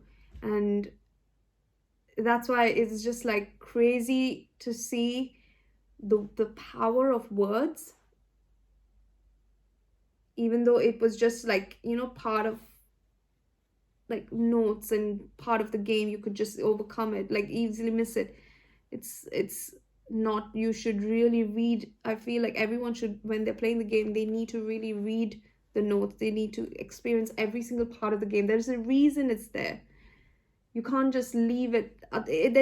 There, people who are making this game are geniuses, so they have a reason for every single thing. If they found that it was very annoying to do, they wouldn't have put it in. And that's why I think everyone should take their time and play the game. Overall, and overall, once we finished, of course, finished the game, I didn't expect it to end because I took a break in from the previous episode of part 14 to part 15, and I didn't expect it to end immediately. But that was brilliant. And we don't see where Abby goes. She just dries off into the fog. Ellie is just sitting there, like, just crying, thinking of Joel, thinking of Dina, everyone, mostly Joel, thinking that she's not forgiven him, but she has to move on. And if she keeps thinking about him and keeps having that guitar with her, she will never move on. She will still be hung up on that. And that symbolism is just so strong, so very strong, which is why I thought that this game was honestly really well done. There were certain segments, as I said, which annoyed me in terms of dialogues, in terms of character transitions and whatnot, but that was just maybe like 10% of the game. The remaining 90% was so well done. And some people might disagree with the way it went, might think it's the worst game ever. That's your prerogative, that's your opinion. 100%, you might think that with your love for the character and whatnot. Yeah, agree. I also had that. I hated Abby as well, but I'm not going to let that cloud my judgment as to how the storytelling went. And since I am a person who am very emotional, I take things so to heart. I know sometimes it can be the downfall of me, but in this way, I just feel like, it helps me appreciate the story a bit more. Your attitude helps you understand the gameplay a bit more, the reason why they chose that path. And I'm sure there is no one who would love the character Joel as much as the creators of Joel, as much as Neil Druckmann, as much as Troy Baker, who's the voice actor for Joel. And there's no one who would love those characters more than them. So for them to have to choose the path that they did, imagine their side. They must have felt like 1,000 times harder to go through that. Imagine the actors going through it. Ashley Johnson and Troy Baker, I know they have a really strong connection when they played these characters. So imagine them, like, it's crazy. It's really crazy. That's why I feel like I appreciate the storytelling a bit more. And I appreciate the fact that they introduced these new characters. They took the direction that they had to. They felt that that was right. And I support that direction. And yeah, that's just my thought on it. And I know I just like rambled on different scenes which I've already played. But I think for me I could miss out so many different points, which I sometimes do. Like, I think I may have missed out certain points, but I think in order for me to evaluate the gameplay as an entirety, it's important for me to just touch on certain points for the game. But otherwise, the music, also forgot to say, the music was so good. I still say the first part of the music, the part 1 of the music was so amazing, and part 2 was just an add-on. But there were certain segments where the music was so perfect. I just was like, oh wow, like beautiful. And also I forgot. We were introduced to the Rat King, the monstrous beast. That bastard, honestly, kill that thing. Literally a combination of everything infected in one go, and it's so crazy. I loved it. The Rat King upgrade was really, really good. I thought we'd face it with Ellie's point of view, but actually it was for what's her face, Abby. So that was I didn't expect that, but that was crazy. The Rat King was a crazy ride, and I really, really loved it. I loved the way they outdid themselves from a bloater to a shambler to that. So that was really good. Like, it was very hard to kill 100%. It just chased you round and round, and you had no time to like just change your weapons and whatnot. And if it caught you, you're killed. Like, it doesn't even throw you or anything like the shamblers. They just throw acid on you, but your health depletes, but then it doesn't. Also, in terms of weapon upgrades and workbenches, the workbenches, I loved the way that we got to see a bit more of how it's being upgraded. That's a really nice, I really liked it. Love the animation towards it. I love the way it was done for Ellie. Only for Abby, I think there were certain weapon upgrades that I couldn't see it happening properly because her full body was covering it. With Ellie, I could, but with her, I couldn't. But otherwise, it was really good. I really like that concept of weapon upgrades. Unless instead of just, you know, pressing X and just saying upgrade and then it's upgraded, like that shows, like, you know, a bit more finesse and a bit more attention to detail as to which weapon uses what kind of tools and whatnot. I really like that. For like, from a layman's perspective, that's really good. And for those who are like very much into learning about the use of pistols and hand and rifles and whatnot, that it gives a bit more depth into that. And the other thing is, training manuals were really good in terms of helping us find a lot of medicines. And this time around, we were able to find a lot of supplements, a lot of supplies, which I was really happy about, because in the first game, the one thing I didn't like about the first game is we didn't get a lot from killing enemies. And in this game, they outdid themselves. We got a lot than what we bargained, because we most of the time was full on everything. So it was really good to see that was also a very nice added touch to it. And then little attention to detail in terms of touches where, you know, if you walk on snow, it leaves the snow print. Of course, they did that in the first game, but then now you come back and see that the snow print is still there the way you left it. And then if you kill an enemy in the snow, the blood runs through the snow.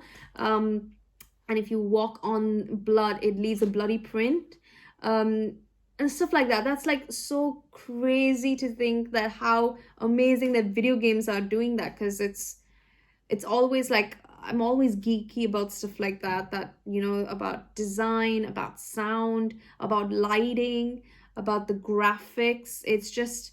It's a lot that goes into making this, and that's why I appreciate it, and that's why I want to learn so much more about it. So if there's any training sessions, Naughty Dog, I am ready to take it anytime you want. But yeah, this game was so great. I learned a lot about it. I learned about forgiveness, I learned about love, I learned about anger sometimes, and I also learned about how to overcome that anger by playing two different characters and seeing their perspectives to the story. And in terms of, you know, characters and character models and mocap, phenomenal. Mocap was out of the world. As I said, I can't tell which one is movie, which one is gameplay. It was phenomenal. It was just, it's something out of, you know, a movie that you see made in like a Hollywood or a Bollywood movie or something like that, that you lose yourself and you're like, oh, okay, wow. Like, you're just shocked that this is even a real thing. Like, how what is this is, I'm lost for words more than I can even say anything about it. But overall, it was just brilliant. And in terms of the characters, I loved it. Everyone except Manny, no offense to whoever played Manny. You played it well. I just didn't like the character. So whoever played Manny, you did a wonderful job. It's just, I just didn't enjoy the characters much. Like, I enjoyed Mel, for example. I liked Nora. I liked, even though they did what they did, yes, but when you're progressing through the story, you have to move past that and understand why they did what they did. So if people are very ignorant to that fact, that's your problem. You're just ruining your own playthrough. But I was happy enough to see past that event and understand, because every single minute of this game was worth it. And that was due to the characters, that was due to the story that was introduced, and the way the characters, you know, put themselves out there, and all the actors put themselves out there as those characters and played it so beautifully. Which is why I'm saying, like, even though some of these characters might be really, could be like, most hated characters, it's not going to change my mind from the fact that Joel did what he did. It costed someone's life, and there's a good reason why he could lose his life, and he did. So there is no, there's like, how do I say, there is no reason why I should hate just this one character just because of what she, yes, I did hate her, but did I hate her after I found out what she did? No. I was conflicted. My God, game, why are you doing this to me? I'm now conflicted. And there are certain times where I sided with Abby instead of Ellie, and that's not that's the way the game was made, and I am following it. So because the storytelling was so immersive in that way, so I'm really happy that I was able to have an open mind for this game and just get through every single section of the game. And then my favorite character this time around was Dina. I do love her character. And Owen from the other side. I liked Dina and Owen the best. I wish we learned more about Jesse, but unfortunately that's not possible. And I loved Lev. Lev was my favorite as well in kids' perspective. And Yara also was such a sweet girl, but then unfortunately we lost her. So again, see, like, everyone was very good in the roles that they played, but if I were to side one person, I'd choose Dina, the best character that was introduced. So overall, the game for me was a 10 out of 10. And I'm so happy and so glad that I was able to play it.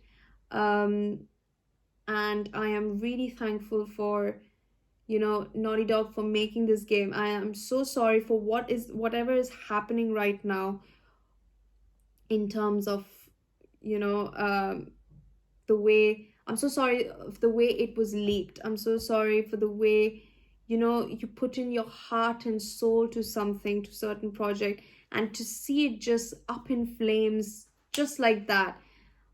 And then you have to wait it out and see that it dies, but then it's too late and it's spread like viral, like a viral news, and then you get so much hate for it. I'm so sorry for that. I can't imagine what that is, because that is like, if I were in that position, it would break my heart as well. Like, yes, everyone would have opinions for the game. Yes, when they made the game, they knew people would hate certain aspects to the game. Yes, they knew that certain people would not play it as well, but they wanted people to play it. And I'm not talking from money perspective. Yes, every company needs to make money, and they're just a corporation. They're trying to do their own way of selling. Yes, I understand. But if you put your heart and soul to a franchise like The Last of Us, I think it goes beyond the topic of money. It goes to, the people involved in the first game, to get them in back for the second game, to add new people into the new game, to get more help for it. It's not easy to just up and say that, oh, I made this game, you might like it, you may not, you may like it, you may not like it, so just play it. Like, they have to try and make sure that they improve the previous game, and they did in a milestone. Like, they improved their visuals, they've improved, forget about visual, they have improved the full game has been improved. That's it. I'm not going to specifically take anything. Every single part of the game has been improved, and that's the reason why I feel so bad that all that hard work is being overlooked by this one certain event. And which is why, if I can try and tell people to, like, overcome their judgment before playing the game. Don't make a judgment by saying that you're not going to play, because even I chose to avoid the spoilers, and which is why I made sure I had an immersive experience, which I did. But even after experiencing that, that didn't make me want to stop playing the game. It just made me want to learn more about why they chose this direction. And at the end, I found out it teaches you about forgiveness, which is something which is so important in, today. Like, it's the, you know pluck up the courage of, from your ignorance, and learn to, skip past that and see what is there to the game. And that is so important, and I'm so happy I was able to do that. And to all the every single individual involved at for the game, thank you so much. You made my experience a whole lot better. I am so happy I even got to, I'm so blessed. Thank you to my appa and amma, my mom and dad, um, that, they supported me to do this playthrough, to allow me to buy the game and, play this game. Not many, individuals have the choice to play the game, and I wish I could share this experience with them as well, which is why I'm so glad that through this game, you were able to tell a story and I was able to play it. And I wish everyone gets to experience this story, and it's so important. And so thank you so much for making this game. I really did love every part and aspect of it.